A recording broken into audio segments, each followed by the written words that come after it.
I saw you throwing down some mean, gnarly whirlwind dunks earlier. Well, enough on that. Sports is just going to be off the hook. There's some upcoming sporting events that are all happening here in Portales, so give you something to do on this fall break. Also, there is something a little new with top plays this week. Tonight's sports is going to be so fresh, I'll preview the Greyhounds' upcoming game this weekend. Also, the Zias start a 3-game homestand tomorrow night, which is going to be straight up redonk. Of course, cannot forget the top plays of the week. Here's a question to ponder for you at home. What do top plays and popular songs have in common?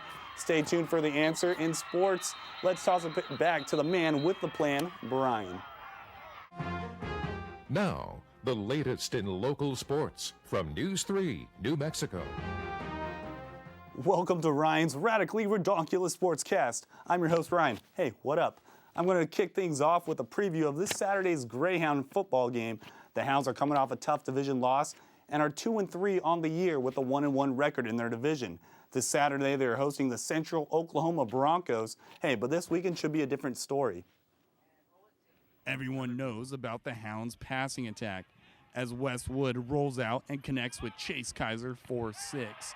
But come this weekend, you might see the Hounds use the ground attack and screenplays more than usual, as the Central Oklahoma gives up on average about 200 rushing yards per game and has given up 12 rushing touchdowns in just 5 games.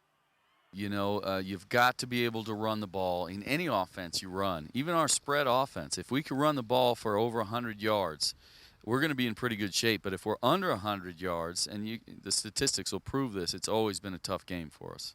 The Hounds are coming off a tough division loss last week against Southwestern Oklahoma, where their high-scoring offense only put up 10 points. The Hounds come back home this weekend to face Central Oklahoma, who are 1-0 in the North Division. And a big home division win is exactly what the Greyhounds need to bounce back. It'll be a huge, huge feat for us. You know, we need to bounce back. We just didn't play very well up at Southwest, and we really need to show the kind of team that we truly are, so we need to bounce back tough and execute our offense and defense and play well in front of our home crowd. Both offenses average more than 30 points per game. So if you love to see that scoreboard light up, head to Blackwater Draw on Saturday, and you will not be disappointed. This game will be on Saturday at 2 p.m. at Greyhound Stadium. Hey, make sure you're at this game. From gridiron to the volleyball court, the Zias have been hot lately, coming off a big win, which was a career milestone for head coach Mike McGuire. They now start a 3-game homestand, which starts tomorrow, and 3 home wins would be clutch for the Zias' playoff hopes. Zias are 8-9 on the year and are coming off a big road win, which was head coach Mike McGuire's 400th win as a Zias head coach. Starting tomorrow, the Zias open up a 3-game homestand where they will play 2 teams that are in their conference. Right now, the Zias are 1-3 in their conference, so these next 2 conference games are huge. Come down to Greyhound Arena tomorrow and see if Mike McGuire can tally up a win number 401. The Zias start this homestand tomorrow at 7 p.m. in Greyhound Arena, where they'll be hosting the Midwestern State Mustangs.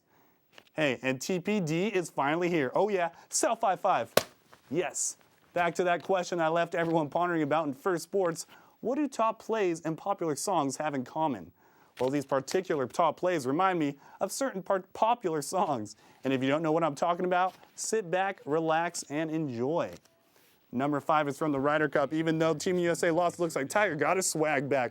Par 4, second shot on the 12th hole, 133 yards away, and that shot was, as James Blunt would sing, you're beautiful, it's true, as Tiger turns it into an eagle.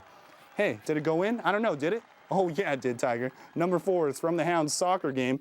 Hounds with possession looking for Cal Herbert, and he pulls a Jerry Lee Lewis and kicks a great ball of fire. Bottom right post, goal! Number 3 from the Clovis Goddard game. Clovis is Jordan Hill scrambling, but here comes Josh Caros, who's like Guns N' Roses saying, welcome to the jungle. But Jordan Hill is singing Chumbawamba's song, I get knocked down, but I get up again. You're never going to keep me down. And number 2 is from the anticipated preseason game with King James, now on the Heat. It may be a new uniform, but it's the same old King as he takes the R. Kelly song, I Believe I Can Fly, and turns it into reality. Hey, and this one's for Rachel out there. That was redonkulous. And our number one play takes us back to Roswell between Clovis and Goddard. Jordan Hill, out of shotgun, takes the snap, unloads, but here comes Josh Groats, who also was number 3 on our list, intercepts it, and he starts singing like the flock of seagulls. And I ran so far away, and I got away. Hey, don't forget, it's almost Friday, meaning high school football. Some key games this Friday night, all starting at 7 p.m. West Las Vegas heading to Peeville to take on Portales Rams. Artesia gallops into Clovis to take on the Wildcats. The Carlsbad Cavemen try to defuse a rocket as they head to Roswell to play Goddard, and Texaco can relax, hey, because they have a bye. But man, that sportscast was dope. But before I leave you, I want to update you on the Major League playoffs. The Rangers pounded the Rays 5-1 to take a 1-game lead in the series thanks to a dominant pitching performance by Cliff Lee. Well, I'm going to go watch some playoff baseball, even though the Padres missed it by 1 game because of those pesky Giants. So I'm going to go root for the Giants to lose. Hey, pool out. Let's go back to the dynamic duo. Thanks for that, Ryan.